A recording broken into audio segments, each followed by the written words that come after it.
Hello, I'm Lance Robertson, Administrator for the Administration for Community Living and the Assistant Secretary for Aging at the U.S. Department of Health and Human Services.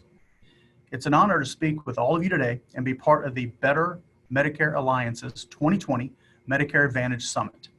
I appreciate the opportunity to share some of the work that we've been doing to improve the way that we all serve Medicare beneficiaries.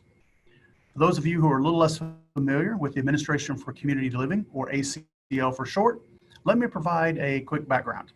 ACL is one of the 10 operating divisions within the U.S. Department of Health and Human Services like CMS, FDA, CDC, and others. Our mission, as you can tell from our name, is to help make it possible for older adults and people with disabilities to live in the community.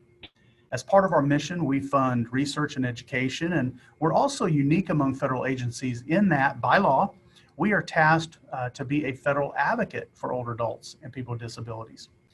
But the biggest part of our mission is funding services that make it possible for people to live independently. The majority of those services are provided through America's Aging and Disability Network, which includes more than 20,000 community-based organizations spread across the country. A big area of focus for us is connecting people to available resources and ensuring they can make informed decisions about what services will best meet their needs. And of course, that includes healthcare services. Every year, people over the age of 65 and many people with disabilities have to make decisions about their Medicare plans. The options can be complicated and confusing, especially for people who are dually eligible for Medicaid or who participate in other federal programs. And that's where the State Health Insurance Assistance Program, or SHIP, comes in. SHIP, as many of you know, provides local, in-depth, and objective one-on-one assistance and outreach to Medicare beneficiaries, their families, and caregivers. SHIP operates nationally and year-round, but no time of year is more important for SHIP than the open enrollment season. SHIPs help recipients with all things related to Medicare, including navigating benefits, helping people understand their Medicare options, assisting with access or benefit issues and appeals, and facilitating enrollment once decisions have been made. Now, to fund the nation's SHIP programs, ACL provides grants to every state, as well as DC, Puerto Rico, Guam, and the U.S. Virgin Islands. Those states and territories, in turn, oversee a network of more than 15,000 SHIP team members.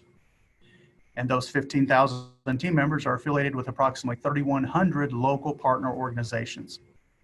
And what that means is that a SHIP counselor is available in virtually every corner of America, providing help for Medicare recipients who need assistance.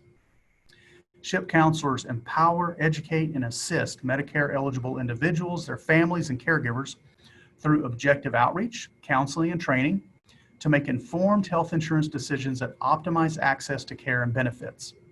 Throughout the year, ACL ensures that SHIPs in each state and territory provide high-quality, unbiased assistance to Medicare beneficiaries and their families.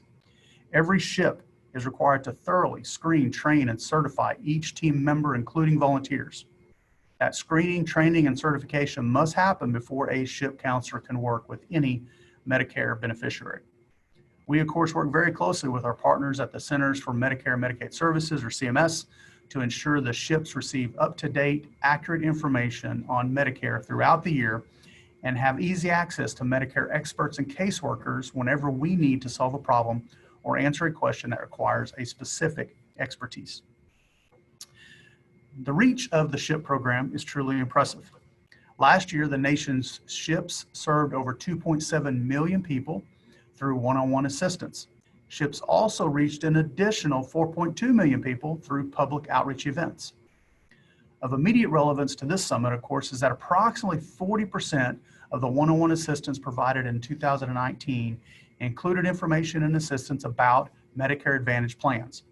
Perhaps more than a coincidence, the number of people receiving SHIP's one-on-one assistance with Medicare Advantage mirrors Medicare Advantage enrollment numbers nationally. As we all know, Medicare Advantage enrollment and interest will continue to increase, and as it does, so too will inquiries and assistance requests to SHIPs. And the good news is that we're ready for those questions. I have no doubt that the nationwide seeding of SHIP staff and volunteers is a necessary ingredient in the growth of Medicare Advantage. As we enter into the annual Medicare open enrollment period this year, ACL has been working with our SHIPs to prepare for the challenges presented by the COVID-19 pandemic. At this moment, all SHIPs are prepared to provide individualized counseling assistance using virtual technology or by phone during open enrollment. And there are a few different plans that are hoping to have a limited, safe, and in-person event where possible. One of the most important things that ACL has done this year to ensure continuity of SHIP services is the creation of a COVID-19 open enrollment toolkit. And this toolkit was prepared with the help of our SHIP Technical Assistance Center and a handful of SHIP directors. The toolkit provides suggestions and tools to assist with open enrollment preparations for SHIP teams and their beneficiaries. It also includes tips for how to use technology to reach beneficiaries and how to deliver sensitive information safely. Also, how to manage volunteers or staff who are working remotely, and even graphics that explain the open enrollment process, and really a lot more. We're not letting COVID-19 dictate our success. We're finding new ways to reach an even larger audience so that they can understand all their Medicare options. We know the SHIPs will do an excellent job this open season, and the dedicated staff and volunteers are determined to serve as many people as possible despite the limitations presented by the pandemic. And I would encourage you all to take a look at what the SHIPs are doing by visiting the SHIP Technical Assistance Center. And you can find that at shiptacenter.org, SHIPTA center.org. So that's one of our major Medicare programs. And another thing that I would like to spend a little bit of time and talk to you about isn't a program, but it's an important initiative to integrate healthcare and social services. And I hope you're not hearing it for the first time today. I did mention the Aging and Disability Network that ACL supports and the services they provide that help older adults and people with disabilities live in the community. So important, never more important than now. The services the network provides includes things like falls prevention, addressing food insecurity, resolving transportation issues, managing chronic disease, supporting employment and economic development, reducing social isolation, addressing other non-medical risk factors, and so much more that are shown to improve health outcomes and reduce the cost of care. And this is particularly true for high need, high cost people who have complex health conditions and social risk factors and who often have significant functional limitations. Even before COVID, the shift to value-based care reimbursement models was focusing considerable attention on social risk factors that impact health. Those risk factors have made front page news during COVID, as we know, in part because it is very difficult to provide many of those services that address those needs during a time of physical distancing. But at ACL, we saw that the populations that are central to our mission, older adults and people with disabilities, experienced, unfortunately, an unmatched impact from COVID-19.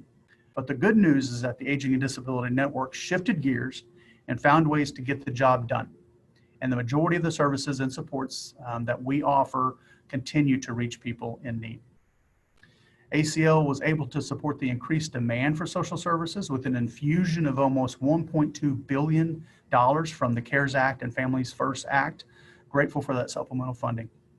ACL has also been cataloging best practices and providing technical assistance to states and communities about innovative nutrition efforts, social engagement solutions, effective care transitions from facilities back to home, and other critical programming areas that were, of course, impacted by the pandemic. Adding to the funding that ACL provided, individual health plans and systems are engaged in important, impactful work to reduce the burden of health-related social risk factors for their members and patients. Some of these plans and systems are partnering with our network of community-based organizations to provide needed resources and supports within the community. They're also working with a somewhat new class of social care referral technology vendors, names such as Unitas, Aunt Bertha, NowPow, and others, to help bridge the divide and link individuals who needed community services that promote good health. Given the many players with a role in delivering and financing social care needs, it is clear that collaboration will be a key to success. Such collaborations are aided when we build an organized approach with shared investment and a collective infrastructure that can be sustained over time. Over the past year, ACL has been building out a targeted strategy to promote such collaboration, which is now widely described as the integration of healthcare and social care. And let me repeat that because it's such an important concept. Healthcare and social service integration. A seminal event in this effort occurred in early March of this year, just before COVID shut us down, when ACL hosted the National Summit on Healthcare and Social Service Integration. The summit brought together approximately 150 national leaders representing health plans and systems, federal and state government agencies, nonprofit organizations, academia, and philanthropy. And I'm sure that some of you listening today might have been at that summit. And the summit's main goals were to develop a shared approach for integrating medical and social care, along with highlighting integrated models that have demonstrated significant success for older adults and people with disabilities, and finally, developing strategies for effective social services healthcare partnerships. A main item of conversation that was reinforced at the summit was the critical importance of having the aging and disability networks continue to evolve into more organized, sophisticated systems that increase efficiencies and meet quality benchmarks. This evolution takes the form of Community Integrated Health Networks, or CIHN, pronounced as SIGNs. If the acronym SIGNs is new to you, it won't be for long. A SIGN is a coordinated group of trusted community-based organizations led by a network lead entity. In this model, each SIGN enters a formal partnership with a healthcare organization. The network lead entity serves as the hub for coordinating the services of the wider network and provides a unified and consistent approach of program delivery across a geographic area. Healthcare plans and systems deal with one network lead entity and then have access to services provided by many community-based organizations. In other words, they can offer one-stop contracting for multiple proven interventions and services.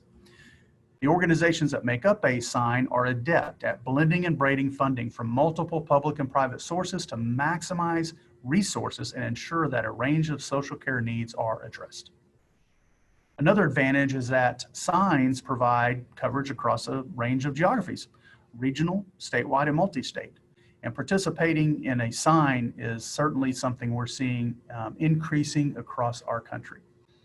Findings from a recent survey conducted by the Aging and Disability Business Institute in collaboration with the Scripps Gerontology Center showed that 41% of Aging and Disability Network respondents are contracting with healthcare organizations as part of a network, and that 41% is up from 30% in 2018.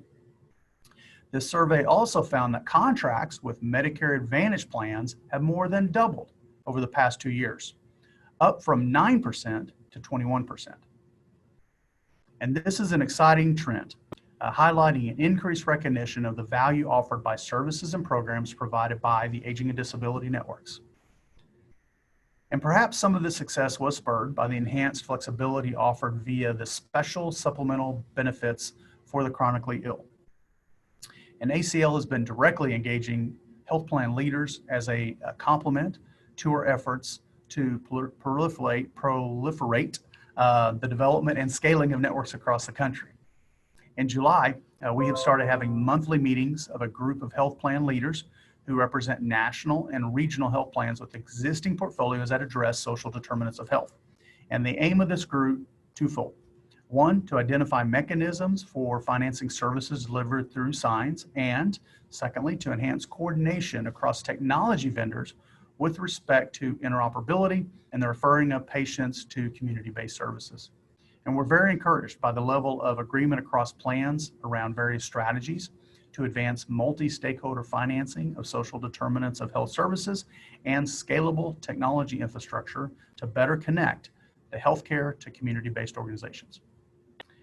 No one entity should bear the cost of building up the community-based capacity and networks addressing social determinants of health. If all public and private payers and funders of these services can work together through Medicare Advantage, Medicaid, and federal and state funded programs, we can support and sustain SIGNs that deliver the person-centered services needed to address social determinants of health. Accomplishing this goal will result in holistic management of high-need, high-cost populations, something many of you know has been a priority goal for healthcare for many years. And we're so appreciative of the enthusiastic engagement of our healthcare partners. For those of you already involved, your involvement has served to validate and really encourage this healthcare and social service integration. What was once an idea is quickly becoming commonplace. And that's important to consider because no matter how logical it may be for healthcare to partner with our experienced and well-functioning network of social service providers, we know we can't accomplish true integration of healthcare and social services without having everyone on board, and that includes you. So let me close by thanking everyone listening today for the hard work that you've been doing to keep America safe and strong. In the not too distant future, the COVID pandemic will be behind us, but both social service and healthcare needs will remain. Those of us who plan today for the integration of social services and healthcare will be a step ahead of those who cannot see past this current crisis. So I want to encourage you to visit our website, acl.gov, and specifically acl.gov/framework to learn more. I know that many Medicare Advantage plans have already seen the value of integrating with social services, and I am appreciative for your foresight. For those who have not yet taken this step, we can point you to partnerships that our network have to offer. There are smart, dedicated people on both sides of this equation, and it's an equation that makes both practical and financial sense. So thanks so much for listening today, and I wish you much success for the remainder of your summit. Thanks so much.